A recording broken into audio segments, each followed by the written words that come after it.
tervetuloa. Morjens, kiitos. Kiekkonummelta. Kyllä. Maailman navasta. Kyllä joo. Sä meinaat dipata? Joo, mä meinaan tippaa lisäpainolla maksimi. Lähdetään ensin vähän sun muusta harrastuksista, eli penkiltä nousee paljon. No jotain 220 ja 240 välistä.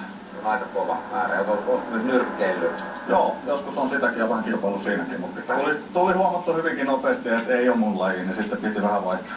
Eli vaihdoit tähän? Joo. Mutta tää välttämättä on mikään ihan vaaraton laji. Ei. Kerros vähän taustaa, mitä polhuja on käynyt. Mä olin tänne tulossa vuonna 2008 muistaakseni ja silloin oli tarkoitus ottaa vähän isompia rautoja kuin tänään, niin mä sain repästy ojentajan alaosan irti, eli kyynärpään puoleen sen kiinnityksen. Elikkä tosta lähti? Se lähti tuolta irti ja kuroutui tänne ja tulikoira sitten leikkasi sen ja... Tulikoira leikannut sut? Kyllä. Tulikoira leikannut sun jalkaa. Sä voit vertaa. Terveisiä vaan tulikoiralla. Tekee hyvää jälkeen. Lähdetään liikkeelle. Kerro vaan, missä mä voin olla avuksi. Niin. Eli kuten tuossa aikaisemmin puhuttiin, niin otat vähän sitä kyynärpää kulmaa. Niin se pitää olla täsmälleen oikeassa kulmassa. Muuten 90 astetta noin suurin piirtein pitäisi päästä alaspäin. Jos mennään hirveästi alaspäin ja kyynärpäät nousee pystyyn, niin sitten voit ruveta parsimaan tulikoiran luokse taas. Eli jos on teidän ambulanssilla, niin sä voit matkalla kirjoilla, että mä lähden. Joo, kyllä. Lasku tulee perästä. Selvä. Okei, otetaan tosta toi ensimmäinen. Eikä paljon on nyt. Eli nyt lastataan 100 kiloa tähän. Okei.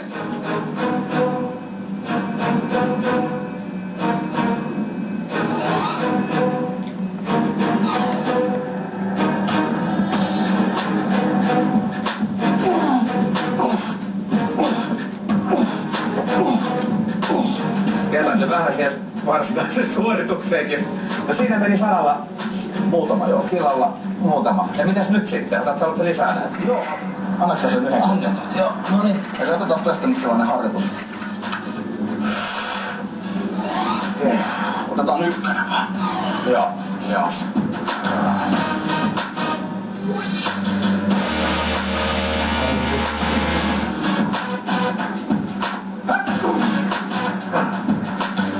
Se meni. Se oli aika tiukka sinänsä. Miltä tuntuu? Se oli. Otetaan lisää. Okei. Ja nyt tulee siis Joo. 150. Tää on ihan äijä homma, Muuten. Take your time.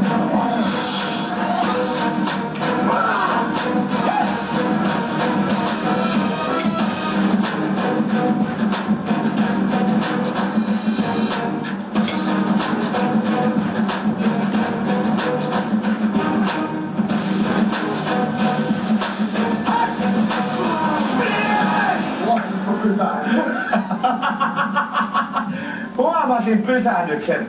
Siellä on varaa kyllä vielä. Oi, mut jääkö siihen? No mä uskon, että kokeillaan. Selvä. Laitetaan. Elikkä nyt tulee 175. 175. Joo. Ja nyt on sitten kaikki vaaramomentit olemassa. Kyllä. Ambulanssi on tuossa pihalla odottamassa ja... Ei nyt puhuta tollasi tässä vaiheessa.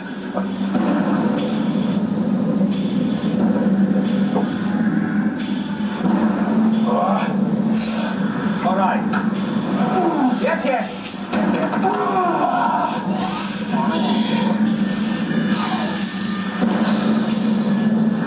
No niin.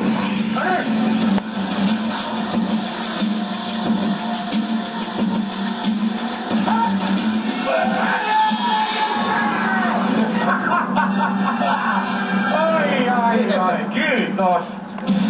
Allan Jokinen, 175 kiloa dipistä. Se oli hienoa. Tässä on siis YKKD 5720. Otetaan vielä, näytetään kameralla. Siinä ne on.